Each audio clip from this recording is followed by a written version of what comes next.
A group of friends decide to bear it all to raise money for a local hospital in 2019's Calendar Girls. Hi, I'm Steve Schwetman. It's time once again for Cocktails with the Cast, where we kick back with a few beverages and talk to the cast that brought those shows to life. And I'm joined by the cast of Calendar Girls, welcoming Bethany Russell, Janet Bloomingberg, Stephanie McGlennon, Kimberly Yoakum, Audra Blake Hall. Also like to welcome the show's director, Kathy Pingle, the assistant director, Denise Bristol, and the executive director of Market House Theater, Michael Cochran. As we always, Kim, did I mention Kim Yoakum, or did I forget you? You called her Kimberly, and you said my last name was Hall. I said Blake Hall. I mean, I'm drinking water, and I'm already But anyway, as we begin every show, everybody raise their glasses with a toast. May we be safe through these crazy times, and may we all be back on stage in Market House Theater real soon. Cheers. Cheers. Cheers. I left my drink in there when I ran in here. I'm not going to get it. We're not going to pause either. So anyway, the stage show came after a movie, which was released in 2003. Did anybody see the movie? Yes, I did. I did. When you found out Market House was doing it, did you immediately go, I got to do it? Yes. Yeah. No, Yeah. Bethany had to be talked into it. She had to be strong-armed into Like, it. We had to full. promise a lot of booze. And we delivered. Bethany or We Stephanie? delivered. Yeah. Now, for those not familiar with the stage show, part of the synopsis is this group of ladies wants to raise money for a local hospital, and they come up with an idea to do a calendar of them with their private strategically hidden. And this was brought to life on the stage at Market House Theater. Yeah. This was a first, wasn't it? It was close to a first. We'd done other shows with strategic clothing. I think Enchanted April. Enchanted April was where we had a male in with just a towel hanging down in front of him. I remember that. But other than that, this was a first. In fact, we had audience members who said, I can't believe they got naked on that stage. Kathy, how does it feel Yeah, to be did we or didn't we? Kathy, how does it feel to be the director for a first at Market House Theater like that? Oh, I think that the audiences at Market House are fairly progressive. I mean, to a point, except for that if you do a show really well, they're interested in the story. They're not necessarily interested in picking apart to find out, what thing might have been offensive or whatever. If it's a good story, it plays in Paducah. Yep. I think And if there's lady bits, that's even better. Kim, you were getting ready to say something. I just think that the story, which is I wasn't going to do the show either because of the exposure, but when you read the story, that's what's most important, and that other stuff is way secondary to the message. So I don't think it would be hard for an audience to be offended by that show. I think they have to be heartless. Yeah. I think that, Michael, didn't they, it was, I think, preview night when a couple of the guys, they came out first for intermission, talked to you about how brave those women were? Yes. I mean, nobody was talking about salaciousness. They were talking about the good stuff.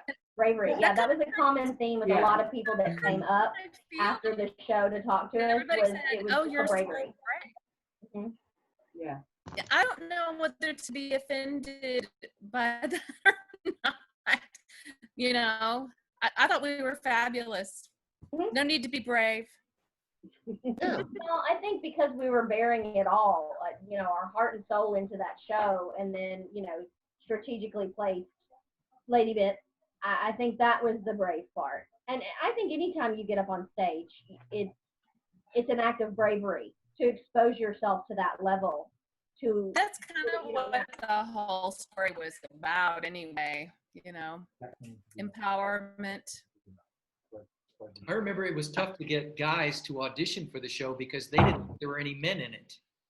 Let's go ahead and get started with the clips. And the first one we're going to feature, this has Miranda Bliss talking to the ladies about broccoli. Ladies, this harvest, come with me as I invite you into the fascinating world of broccoli. Broccoli, very good. Broccoli has one of the most surprising lineages of any vegetable, yet many persist in ranking it merely along with the carrot. Miranda is very good at her craft. It was very hard to keep a straight face. Yeah, it was very easy to bust out laughing in the middle of that because she was so funny. And for that scene, I mean, I'm not used to seeing her like that because she's a glamorous young lady. Yeah. That was shocking when she came out looking like that. It took a lot of work to make her look that dowdy because she is so freaking adorable. Hey, Kathy, was that part, I know she played 2 different parts in the show. Was it supposed to be double cast for both those parts? You know, to be honest with you, I don't recall, except for the, because one was in Act 1 and one was in Act 2, it seemed to be the right thing to do to keep the actor busy.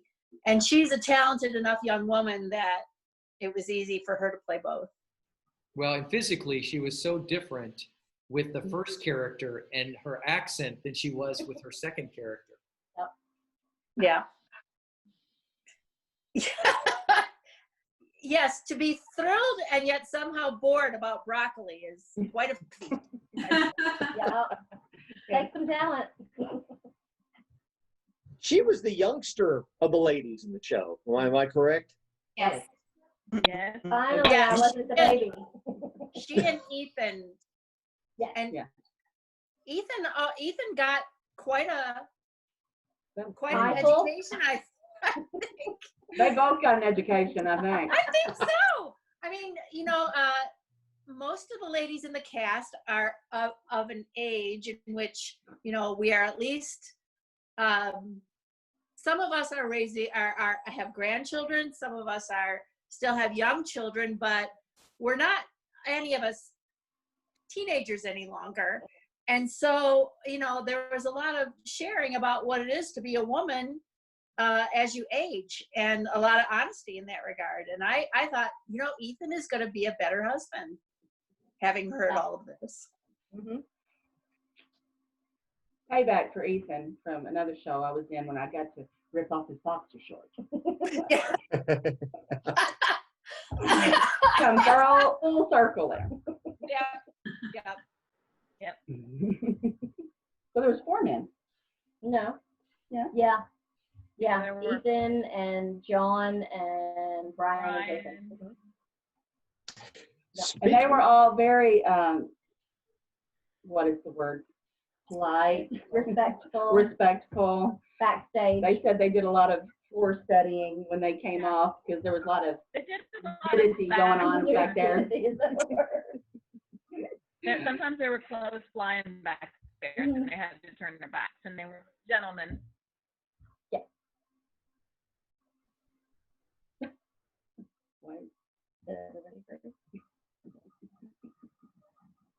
Well, speaking of Jason, we've got a clip, and this features a very poignant scene that he shares with Kim.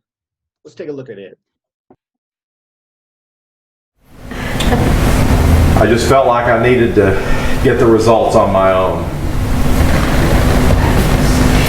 So, what was it? The blood, the cells? It's just going to be a transfusion, right? With blood, I mean, they say it's going to be okay, right? Very powerful scene involving Jason and Kim. It's amazing to watch Jason over the years really develop as an actor. We saw him through the different stages when he had the disease, and that's not an easy job to pull on stage. No, but he did it with style and grace, and he didn't make it. What It wasn't word like for a it? victim. No. It was more like he lived life through to the very end. Yes. The way he wanted to. Yeah, and he didn't commercialize it or anything like that. It wasn't, parodied in any way. He did it very gracefully. I Genuinely. lived with that with my stepfather, and Right. it was par for the course. I mean, just spot on. And Kim, that had to have been a powerful scene for you.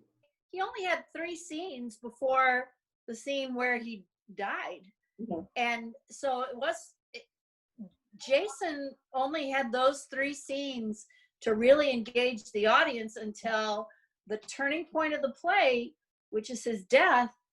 And he managed to get all of the audience on his side, and he did it very quietly with a great deal of reserve.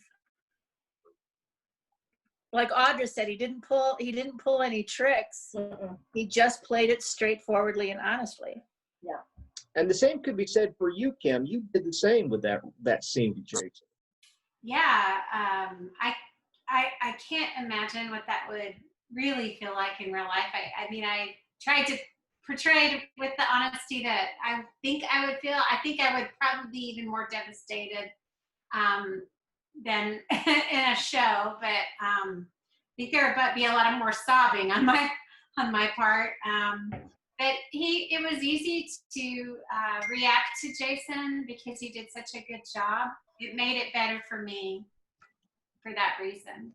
Let's move ahead to a happier time, mainly Christmas time. Oh, little town, doo doo doo doo doo doo doo doo. Of Bethlehem, doo doo doo doo doo doo doo. Now still we see, doo doo doo doo doo. Hello.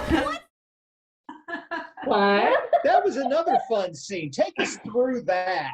I didn't realize Stephanie pushed me.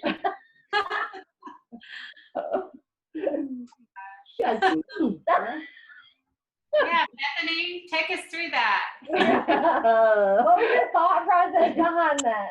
I just didn't think about it. I just went with it. It was fun. I mean, doing that with all these girls is just a lot of fun. It's easy to be crazy when you're in a group. When you have to be crazy by yourself, it gets a little iffy.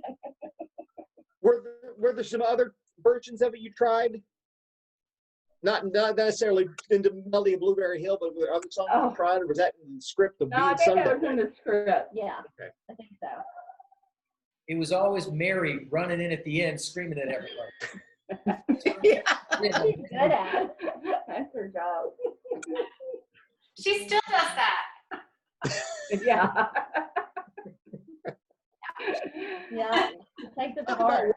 You guys talk about working with Mary on that show. It's first show. Yeah, she was. And so she was great. but she was a natural. She jumped right in there. And, Mhm. yeah. For her first show to be a show We where, would have been a lot more naked on stage Yeah. if it hadn't been for Mary. for her first show to be that show, she did a great job. Yeah. Well, Kathy, as a director, that's got to be a dream come true for a first-time actor, someone that you work with, and yet they're a natural. Yeah, I think Mary came with a lot of good comic timing, but she also was with a really solid cast. So most of the other cast members had either been in many shows or even been in shows together, and so they were very professional about their approach. So yeah, they're going to learn from their director. They're going to try new things themselves, but mostly they were looking around them for clues from everybody else as to how to be. And wherever she looked, she saw a professional woman doing her best. And so she felt like she needed to climb on board that truck. And so that was the blessing. That was the blessing. Well, let's Saying, move on. and you know, I think Go ahead.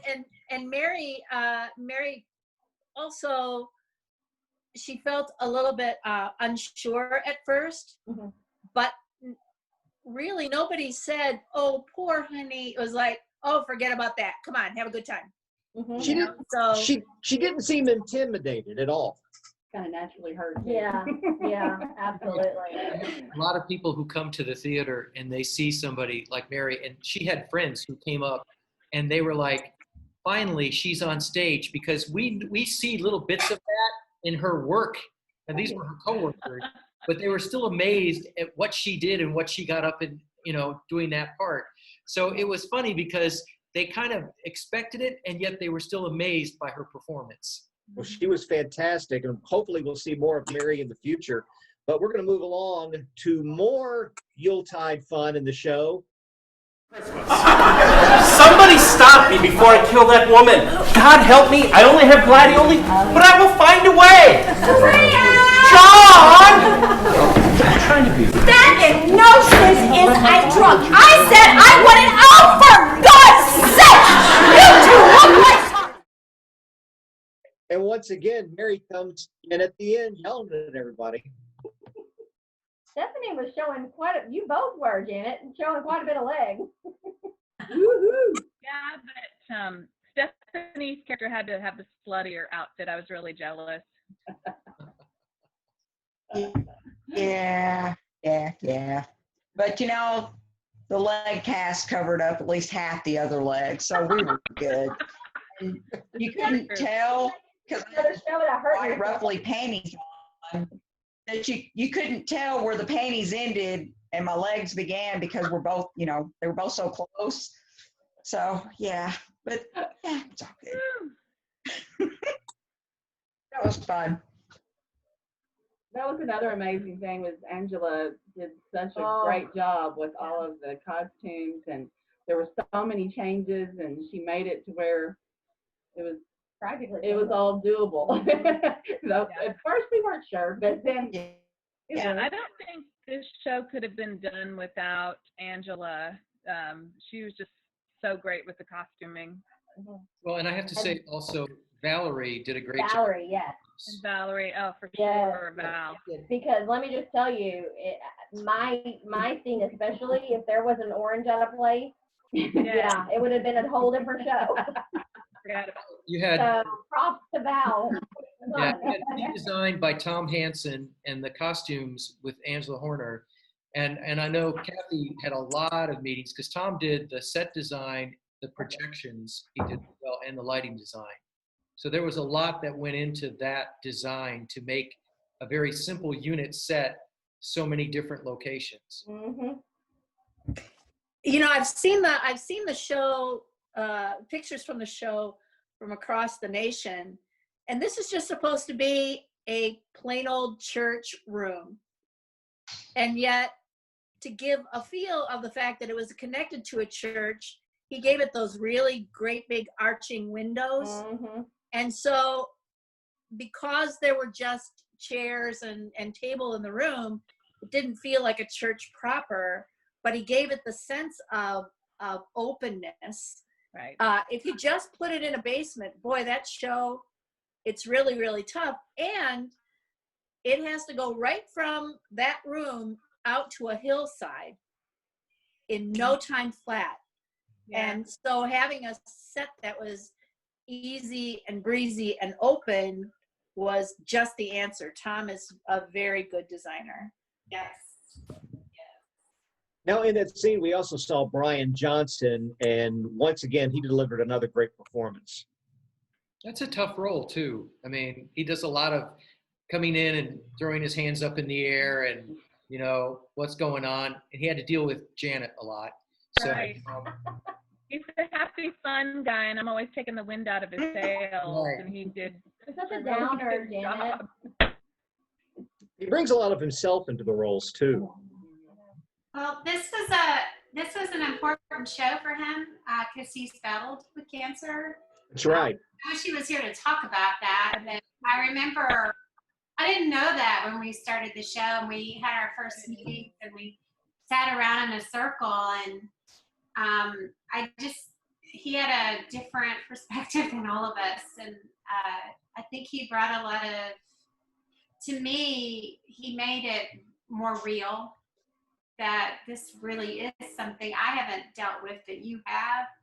And it was really special to have him in the show with us. As we go to the next clip, who wants sponge cake? Thank you. That's very, And I'd also like to announce the Lady Cravenshire Discretionary Award.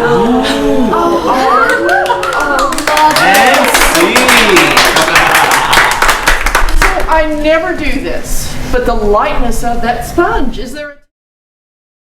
Kathy McHaney is a part of a family that just has given so much to Market House over the years. This was her first show at Market House. Mm-hmm. And she did a bang-up job. Yeah, oh my gosh, yes. She was wonderful. She totally embodied Lady Cravenshire. It was wonderful. I mean, we've seen Jason on stage, of course, and behind the scenes too, along with Patrick and Martha many times on stage. And I hope we can see more of Kathy on stage when we get back to going full steam again. It was a really fun thing for the both of them to get to do that show together after supporting the kids for so long. It was just something they could both do and have a good time with. I always think it's fun to have another Kathy in the room. I'll say Kathy, and then We were talking earlier about Ethan Hines and his involvement with the show. I think this next scene is something we were talking about earlier. Let's take a look at this clip. Cora, we've been over all of that. An artist doesn't see a naked woman. He sees a life model. Don't you, Lawrence? Right. Well, I think. Yes? I left my bike on a bend.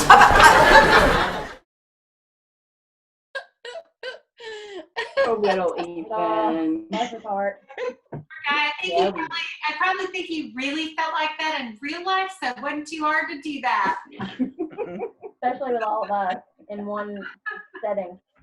Staring him down. He deserved an award for that. Having to put up with all of us. well, and a lot of times Ethan would just throw something in, and it would be, all right, keep that. That works. A lot of that was his invention.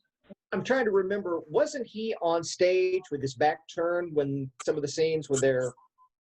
Yes, the whole scene, he's on there. He was supposed to be off stage, and then it just wasn't working. So they brought him on stage, but he had to kind of look and not look at the same time. Yeah. But very consistent. A lot of times when people are inherently funny, they want to make it funnier the next time or try something goofier the next time. And that's not the trick. The trick is to make it very, very, find out what works and then make it extraordinarily consistent. And everybody has to rely on each other to go with the plan. And Ethan is good at improv, but he also knows when to stay the course. He also knows when to nail it down. For that, we practiced that scene.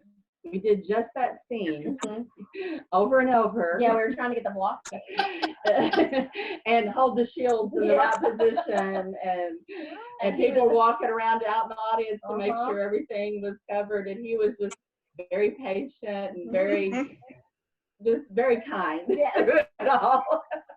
That scene really builds, and we're supposed to be having a good time. It's like a hen night, We're supposed to be laughing and having a good time, and it was easy with him in the scene. It wasn't a problem. No. I always felt safe with him. Yeah, absolutely. It was like he had fun too. Yeah. By the end of it, he's drinking and enjoying it all too. His timing was so good, and it just kept everything flowing, and it made it easier to actually have fun while we were doing that scene. Yeah. Could you see, though, on stage he was getting a little red in the face? Oh, yeah. Oh, we hope so. Yeah. And that was our goal. We had fun. Yeah. It's because he had poor guy. What, Kim? Poor guy. The things he had to deal with. That's all I got to say. And see. Poor guy. He probably got the best show. I mean, let's. Oh dear. Well, actually, when we call him on stage, and I'm standing there behind my bountiful bread thing, and the poor guy comes on stage, and here's my big butt behind that thing. And you know, the poor guy, bless his heart, I felt so bad for him. But he came on through like a trooper, and that's what makes him awesome. Thankfully. What were you going to say, Denise? Well, I think, I don't know whether I'd say the best view, but when the lights went out at the end of each one of the little vignettes, the cameras that I watch from are infrared. So although the audience couldn't see anything because the lights were off and the actresses are getting off the stage, I could see whatever there was to see. You're welcome. I could make sure there was nobody behind me so that nobody else could see anything they weren't supposed to. God bless you. Thank you. What's going on there? Yeah. But you know, it wasn't the photo scene though that was really, it should have been a concern though, because it was what happened between scenes off stage when we were changing and clothes going miles an hour. There was more nudity there than there was on that stage. I mean, because it just, you know how it is backstage, change, get back on stage, and There you were see some really if you don't, you get over it, I guess. So, but yeah, I didn't get to be a part of that. I had the luxury of going back to the dressing room and taking my time and making sure everything was right. Well, I think the worst time we had was after we were all in our Christmas pose, and the lights went out, and we're trying to find our robes and all you see is naked bodies doing this in the dark. Oh, that was a hard time. People were stepping on my robe, and I'm pulling on my robe, and I'm not sure, you couldn't see. Just trying to cover up so you could get. We're checking each other. Yeah, You're sure welcome. Yeah. Crazy. That was crazy. I don't know about you guys, but I was really stressed. The scene where I had to whip off my bra, and then we had to run off stage, and then I had to put it back on in 2 seconds. And I put it on upside down because it was wrap. So it was on upside down, and I knew that it was on upside down. And it was awesome. I went out laughing because Ethan's right there, and I just started laughing. Yeah, there was no time to fix it. And I think I wore Audra's underwear. Yeah. So there wasn't. I had the wrong one. I had underwire at the top, and I went with it. Yeah, I think at one point, and Ethan you pretended not to whispered to notice. me that it was upside down. Yeah, me too. Because I wanted you to share the joy. We were talking earlier about photo montage of the calendar shots. Is it okay with you guys if we go ahead and show these? Sure. Yeah, sure. I mean, we did it on stage. You might as well. Yeah. We're all pros now, buddy. All we need is a pole.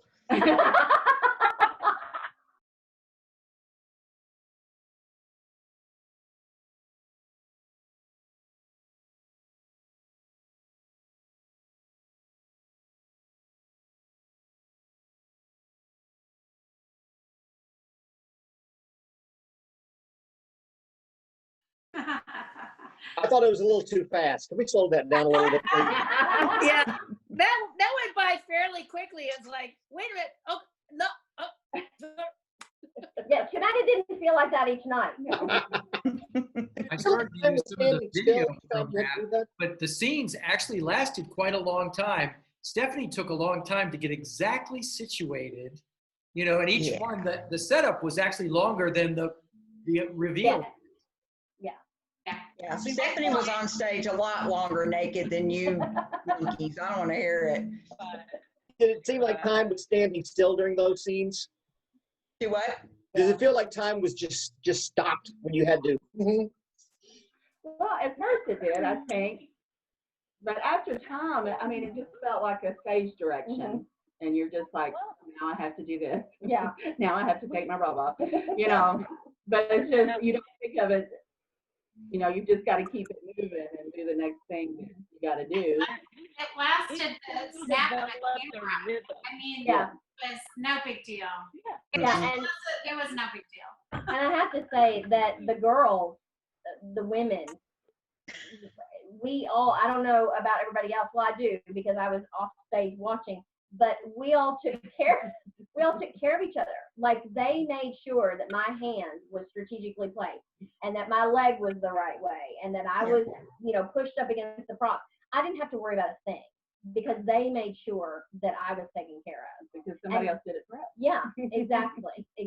So we had each other's backs and fronts and tops and bottoms. I mean, I don't know. Each scene flowed into the next. And the way that it worked was we all were cheering each other on. So there was this sense of, oh, I did it. And then we move into the next thing. So, you know, it for me, it was almost like a little triumph. And it didn't seem like it was lasting forever. Yeah, and it flowed so quickly into the next shot that we didn't have time to sit there and overanalyze it and think, oh my God, what did I just do? Because you had to go right into the next scene. So I think that helped. Everybody's timing was so dead on. I mean, that was Kathy's idea, I guess, to flow into the different things. And that was something I'd never done before. And I thought that ended up being really cool. And there was just such a nice flow through every scene. And it was neat. It was neat to do it that way. And also her son's amazing music. That was, he did a great job with the music. Thanks. I don't know if you guys remember, but the first rehearsals for that were all just very military. You move here, you move there, again. And then we were at the point, I don't know if you remember my telling you this, but I said, this has got to feel like Truth or Dare at a pajama party. Yes. Where everybody is going to have a really great time. And it wasn't getting to that point, but it was Kim. One night during rehearsal, the chair was being pulled backwards and you went, woo! Yes. And it was the key to everybody finally having a good time with it. And that's when everybody got inventive and smiling with one another and laughing at the absurdity of it all.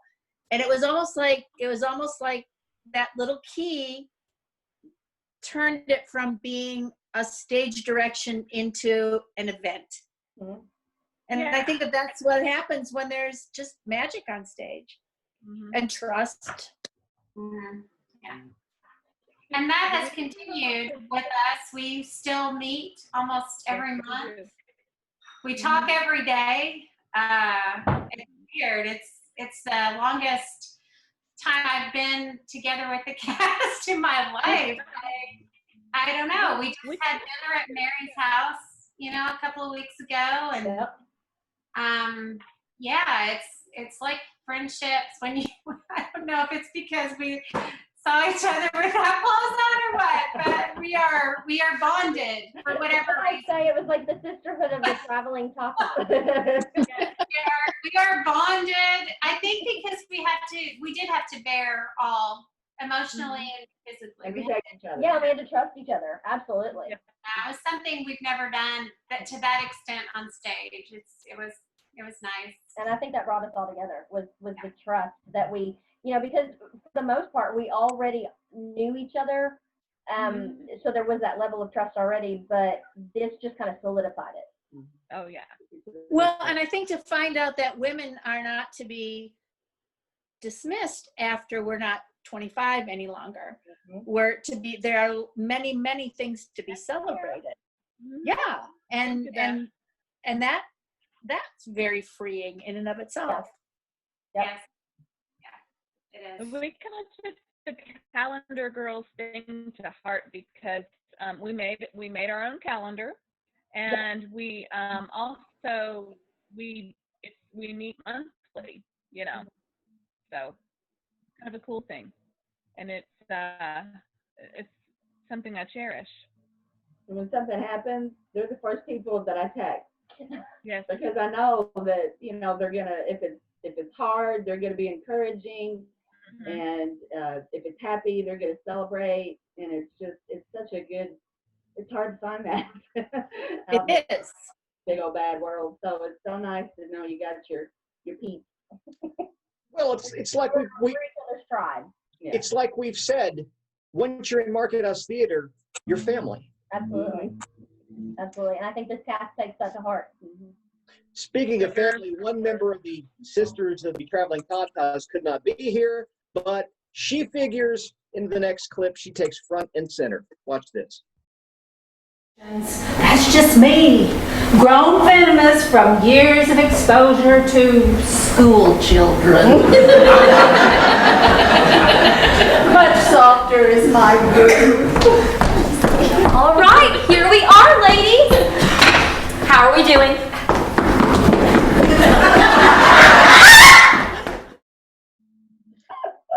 I'll never forget after the show, and I went up and talked to Miss Bird. Now, the cast knows this, but those of you watching, why I called Diane Bird Miss Bird, she was my drama teacher at Massac County High School.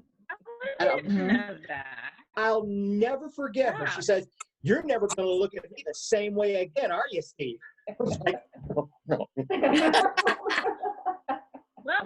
And that's the best thing about Diane is she can laugh at herself, and she's just amazing. She's a hoot. Diane had lots of former students in the audience. Yes, she did. Yeah. By the way, she said that she is technologically challenged, and she hoped that everybody had a good time tonight. She loves and misses everybody, FYI. Cheers to Diane. Cheers to Diane. Miss Bird. Cheers. And this is a drink. 4 men in the show. We've seen 3. Let's see John Mahoney. He's in action in this pivotal scene. Here we go with your sunflowers. Well, aren't these clever? Are they plastic or what are they? What are they for? Are they like decoration? Like to hang around the place, some sort of thing? They certainly are. Do they fit? Oh my God, do you guys remember how long it took? Oh, Yes. oh my gosh, that man. He did it. Bless his heart. He did it. He got He did. It was his got first it. show, and he did it. It was, but those little things, they have to be handed out in just the right order, and then keep one back in his hand, and then put it over at just the right time. It was like, it seemed like the easiest thing, but it was science, and it was so. When it went right, it finally went right, but it took a while to get it all sorted out. And he kept on saying, "I am going to get this right. You know I'm going to get this right. I will get this right." And he was very hard on himself. Yeah. Very hard on himself. But he got it. He did. Got it. He did. Kathy, as a director, I know you're always curious when someone does a show for the first time. Did John explain why he wanted to audition for this show? Well, Stephanie encouraged him to be a part of it, but also hadn't his daughter done some theater? Mm-hmm. And I'd seen him at the gym earlier that day, and he happened to see the script where I was reading while I was on the bike, and he asked me if I was going to audition, and I said, yeah. And he said, well, I'm thinking about auditioning. I said, well, you can always use a few good men. Come on down. So, and I think he wanted to show his daughter that he was interested in what she's interested in. And if she could do it, she could do it. Yep. Right. He said that it was a way to kind of bond with her, and I thought that was pretty cool. Yeah, because not a lot of dads would do that. Well, I was going to say, I think we forget how difficult it is for actors to remember those lines, to remember where they're going to stand, to remember who they're relating to, remember, you know, what the the order of the props are and everything. And it's only when you see somebody doing it for the very first time that you realize that it's a hard thing to do. Yeah. And for somebody like that, you just have to slow down and teach it and be patient. And yet you can't make the show so slow for them that the show never recovers. So at a certain time, you have to pick it up to speed and just hope that they don't fall off the treadmill.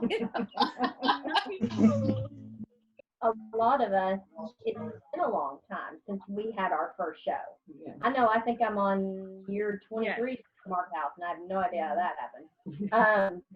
But you forget your first show. So when you are in a show with someone who is green and learning for the first time, I think it makes you appreciate what you've been through as far as becoming the actor or actress that you are. Well, we told him several times that, you know, we've been in his shoes. We have, you know, lived this, you know, and it will get better and it will get easier. He just has to have the confidence in himself to, you know, make it My work. first show was as a chorus member, and it's a lot easier to sing your lines than it is to memorize, you know, speech and had lines. I don't think I ever even had lines for my first show. I'm not sure about that, but yeah, it's not easy. Well, I do know that when he finally got it, there was just no greater pride. Yeah. It was kind of like you guys came full circle. You've been there as a first timer on the stage, first show, you're getting encouraged by a veteran actor, and now there you are, the veteran, encouraging the rookies. Exactly. But that a lot of that was Kathy's leadership. Kathy had so much patience, She and did. it just really inspired us all to, you know, you have to pick up that gauntlet, and you know, I mean, I don't think anyone was hard on him that I know of. I think we were all cheering with him whenever he did get it. I think he was the hardest on himself. Definitely. You know, because we were always trying to build him up and help him with that confidence, but he was always hard on himself. But Kathy's right. When he got it, man, it was a great thing to see. I think that's something he'll always treasure, is having that kind of experience. Plus, he got to be in a show with all of us, so that doesn't hurt. Oh yeah, that doesn't hurt. So that takes us to our final clip, and it's the final scene from the show. I didn't mean to call you a saint. I know. I absolve you, my child.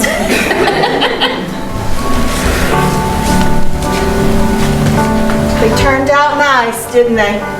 John Seeds. Turned out fine. Should be proud, Annie. We should all be proud. Doing Tai Chi in the middle of John's sunflowers. What would he say to that?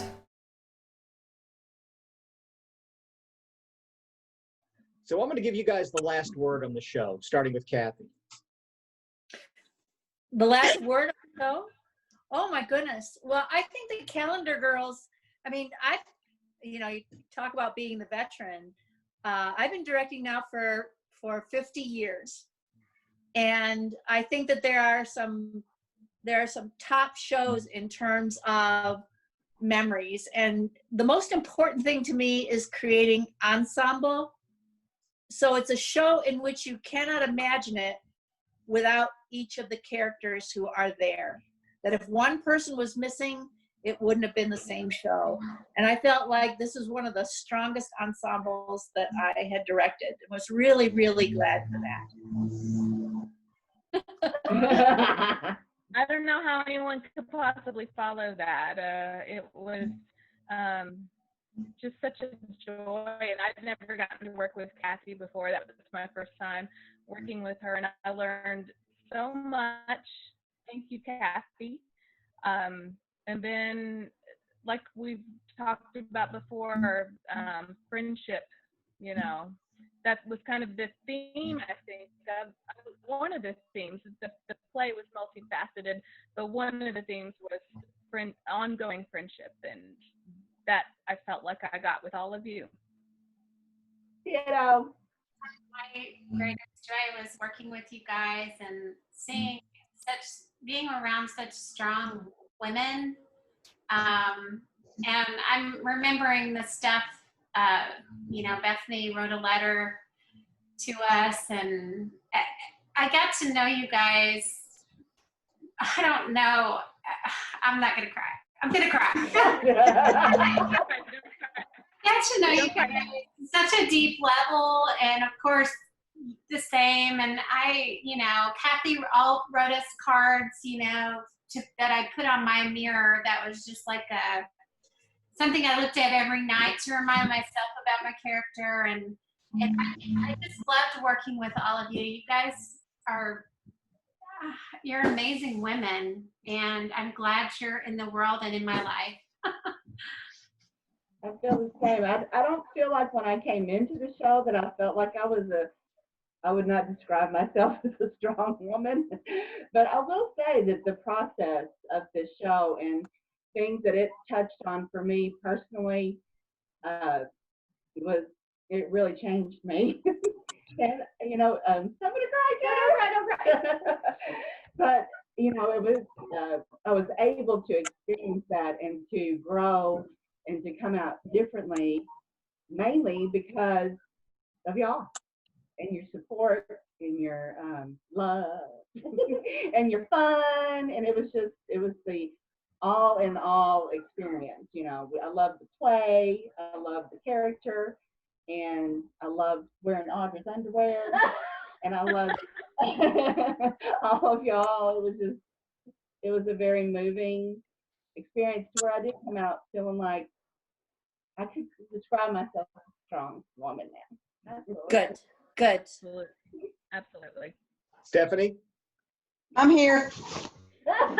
It was the third time I've gotten to work with Kathy, and every time I learn a little something different about myself, and my confidence builds a little bit more. Not that I don't love you, boss, but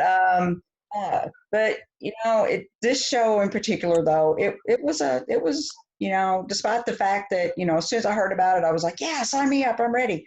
But even with my personality and the fact that I'll do anything for a laugh, but the reason why we did it still kind of put it into perspective. And when you talk about the triumph, I legitimately did it. It was a triumph for me to do that. So, even if I went sans pasties and surprised Bethany and Diane one night, but Born a girl. That's all I got to say. Oh, it was classic. But anyway, but no, it was, I gained a whole cast full of friends, and I've got, also, I have my friends, I have my girls, but we kept that relationship. We talk, we build, we help, we, support, and, and to know that we carried that same tradition from that show, it means a lot. It means a heck of a lot, and I will not cry Very well until I get off this video chat. But like I said, yeah, we get together monthly, and we have our drinks, or we'll video, or we'll text. But it's it's been an amazing journey, and we're still on that journey a year later. So I like the ride, girls. Me too. Princess Denise? Well, Kathy's a really good director, and she's really good at what she does, but she cares about the shows. And you can tell that she cares about the shows. And I think the fact that she cares so much about them lends itself to the cast caring about it and caring about each other. And it's all of those casts that have worked with her, I think, feel that way. You all still get together. And I think that started with her caring about it, getting to you all to care about it and to care about each other the way that you do. I think you're absolutely right. I mean, if there was one thing that we got from the show, that was how important the story was. She wanted us to tell the story. And, we had thought at first, oh, are we going to do accents because it takes place in Britain? But I think the ultimate decision was, if that gets in the way of telling the story, we're not going to do it. And I felt like telling the story was the most important thing. And it really just carried us through. I have to say that doing this show, I mean, I've done several shows with Market House, and I've always gotten close to the cast, but doing this show with these women is by far one of my favorites, because I am gonna cry. Good, we're crying. I'm an only child, so I never had sisters, and now coming out of the show, I know that I have sisters for life, and for life. Anything this show has taught me humility and self-respect, a lot of self-respect, because I mean, it didn't matter what we were doing, we were always building each other up, and I am just grateful for the opportunity to have been in this show. It's hard to find that among a lot of women. Yeah. You find people that will really build you up instead of criticize Patty, you yeah. for whatever. Yep. But this was a very positive, empowering cast. I will say that. Michael, I don't want to put a thought in your head, but you know there is a Calendar Girls musical. Ooh! You're all right now. You got my attention. I can't even tell them the story in song. I can't. I could see Kim dancing around the stage with a tea saucer. And on that note, we want to thank the cast and crew from 2019's Calendar Girls for joining us for Cocktails with the Cast. Be sure to join us 2 weeks from now when we talk to cast members from another show gone by from Market House Theater. We'll see you again in 2 weeks, and remember, please stay safe. Bye, everybody. Bye. Bye.